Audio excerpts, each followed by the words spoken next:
Welcome to Alaska. This is one of the world's top fishing destinations, and you, if you're on your way here, do not want to show up unprepared. So watch this guide. I want to introduce you to a couple of different items that you might not be thinking about, plus all the essentials that you're definitely going to need when you're out there fishing, like maybe a tape measure, a fishing stringer, or the #1 product of the pandemic. So make sure you guys tune into this episode, and we're gonna get you set up for success for your Alaska fishing adventure. So let's just jump right into that. Fly rod and fly reel is probably one of the most common things you're gonna see on the water around here because you're flipping over and over and over again. The line doesn't get hung up as much like if you were using a big spinning reel like this. If you were flipping this over and over again, you're gonna find yourself catching on the big handle, and you're also going to trip your bail. However, lots of people use spinning rods and reels just like this setup here. It's more like a meat stick. You hook into that fish and you just start reeling in. These are common with beginners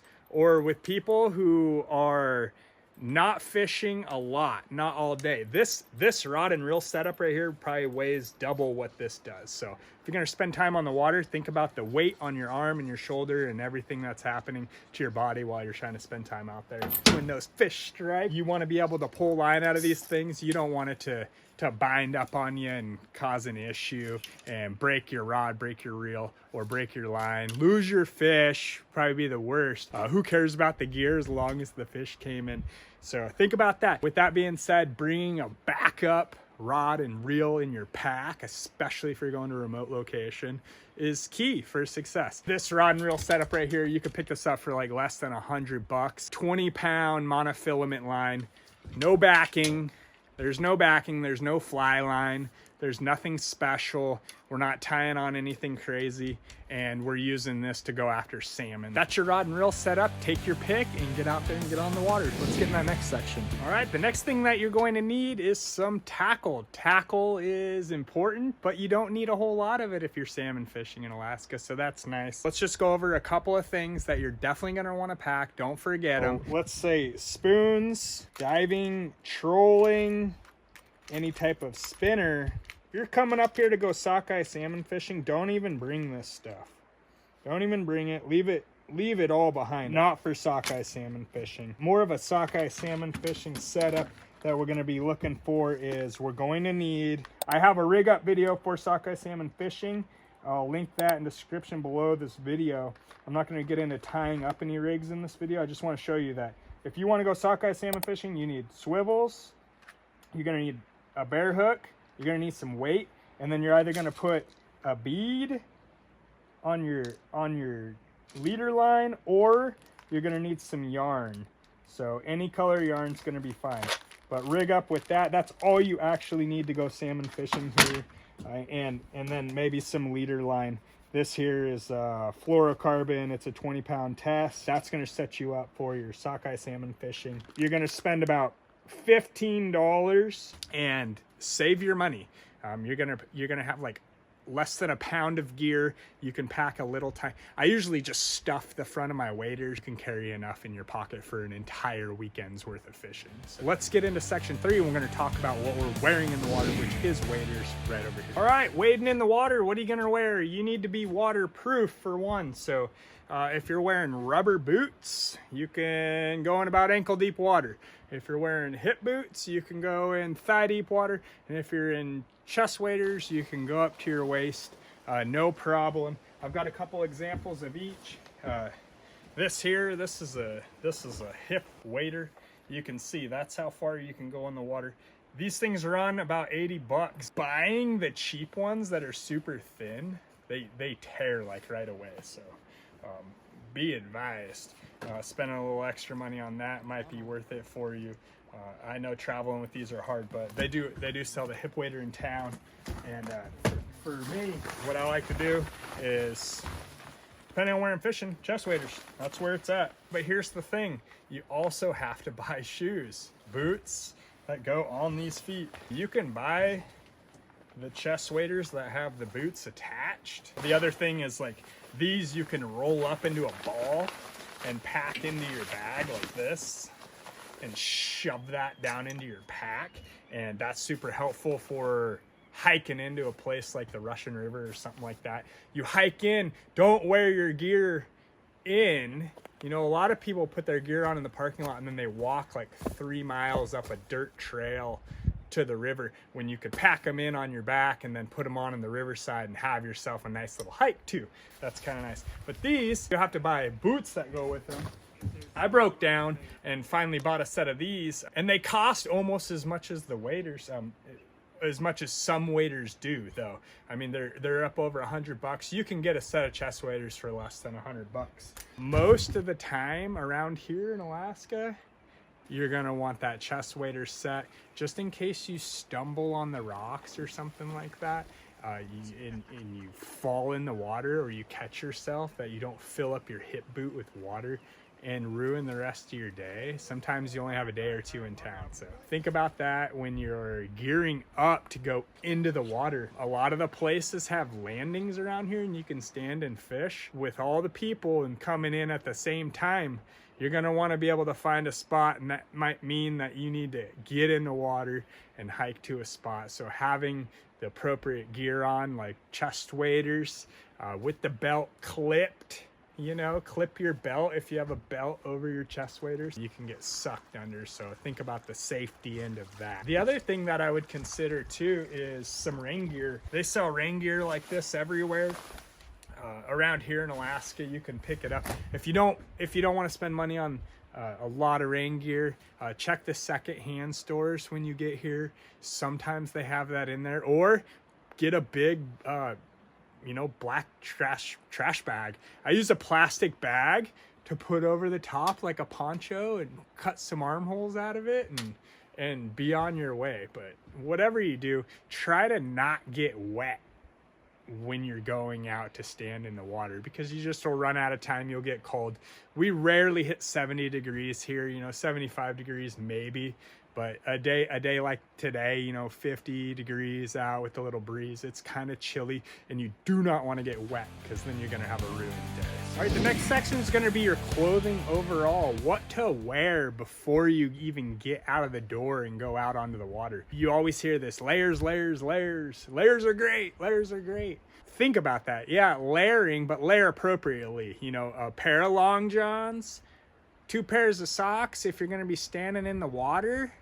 You know, that cold water on the waders pressed against your legs all day. Wearing a pair of jeans and some socks isn't going to cut it. So you're going to want some long underwear, some type of thermal. You're also going to want maybe some sweatpants or some other type of insulated pants to wear inside of your waders. So think about that. You need a hat. If you swing by the Alaska Small Craft Adventure store, you can pick up your lucky fishing hat right from our shop online. Check them out. I got a limited supply available. You're gonna want some glasses.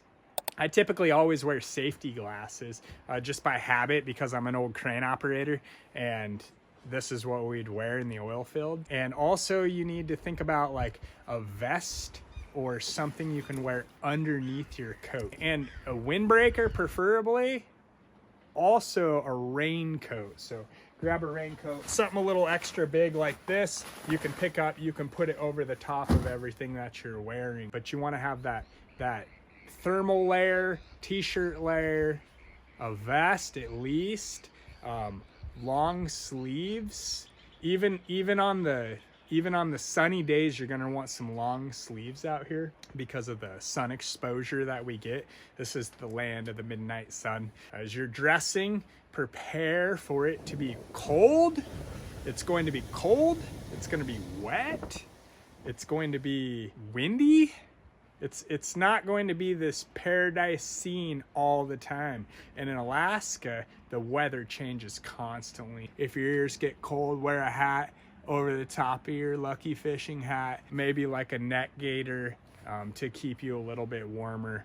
I like to fly fish with thin gloves on, just because the monofilament can cut into your hands. Your hands will start getting dry and cracking if you're fishing all the time. So I like to wear gloves when I can.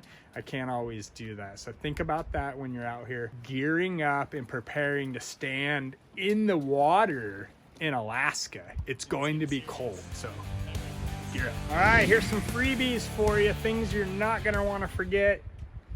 And I'm just telling you from experience, in Alaska, you're definitely gonna wanna have some bug dope. The mosquitoes around here could carry off a small dog, so make sure you're packing some type of bug repellent. If you don't like bug repellent and you wanna bring your own stuff, do that. Just know that you're probably going to need it. Another must-have on the trail, don't forget this. Even that much right there could save you out there on a trail if you're having an emergency. And I'm talking about starting a fire. If you get cold, you might want to start a fire. So put this in a pack for any type of emergencies that you might be having. You know, you don't want to put your fish on your friend's line. He might not bring it back to you. So grab a couple of stringers. You might need stringers out there on the trail. A lot of people forget these and then they use their belt or their dog leash or something like that. And it works, but it sure is nice to have your fish on a stringer in the water, because the water here is so cold, your fish can sit in it like all day long and stay nice and fresh while you try to limit out. So make sure you have a stringer to put your fish in the water. It's kind of nice to have. You want to have a fillet knife to prepare your fish. When you're cleaning your fish at the end of the day, make sure you have a fillet knife. Any length is fine really, but a nice 9-inch, an 8 or a 9-inch knife is nice to have. Cutting your fish. I like to scrub my fish with a wire brush to get the sea lice off of them and the scales off of them, and it helps clean up that meat and get all the slime off of them from traveling up into the river. And we do that with a wire brush, and then the fish will be ready to fillet out. It's nice to have a mat to put down, like a roll-up floor mat or something like that you can roll out on a log or on a rock, or you can put it on some grass and give yourself a nice working platform. And then you could roll up a little mat like that and shove it in your bag. It's kind of nice to have. Don't forget that you may need a net when you're out there. You might want a net if you're fishing and you're in a spot where you can't just drag the fish up. You might want to scoop a net up. Not everybody has one around them, so think about having a net on hand.